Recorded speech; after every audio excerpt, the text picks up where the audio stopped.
नमस्कार। ये है फलक की कहानियों का अद्भुत संसार।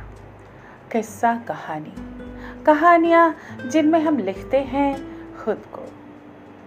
मैं हूँ स्वयं प्रभा झा और आपको सुना रही हूँ एक स्वरचित कहानी, फर्क।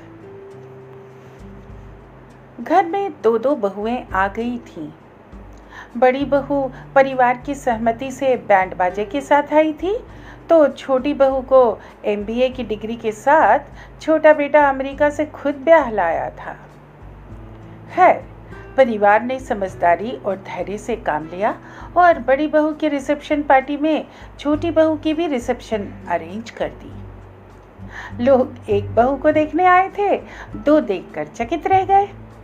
सच जानकर उससे भी ज्यादा चकित हुए। स्टेज पर अगल बगल एक देशी और एक विदेशी बहू की शोभा देखते ही बनती थी। लोग विदेशी बहू को भारतीय पारंपरिक परिधान और साज सज्जा में देखकर ज्यादा उत्सुक और खुश लग रहे थे। परिवार की स्वीकृति को सबकी स्वीकृति मिल गई। एक आध हफ्ते में सब रिश्तेदार धीरे धीरे निकल गए। बस रुचि बुआ रह गई थी दादी के साथ। दोपहर में जब बहुएं अपने अपने कमरों में आराम कर रही थीं, दादी के कमरे में हम सबकी मंडली जमा थी। बुआ ने हंसी हंसी में पूछ लिया, और क्या माँ, दोनों में से कौन सी बहू पसंद है ज्यादा?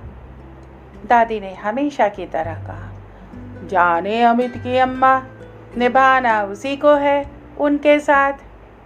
परदेसी बहू का मुकाबला वो अंग्रेजी मैम कभी न कर पाएगी। माँ हंस पड़ी।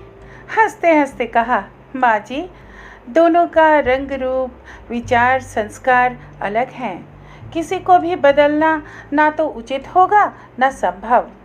वो जैसी हैं उनसे उसी अंदाज में निभाना होगा।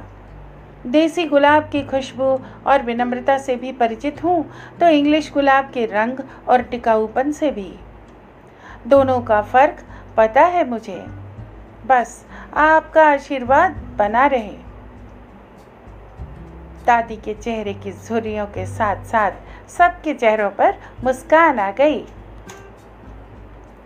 ये कहानी इतनी ही। ये है फलक का चैनल, किस्सा कहानी, कहानियाँ जिनमें मुस्कुराती है जिंदगी। फिर मिलते हैं एक नई कहानी के साथ।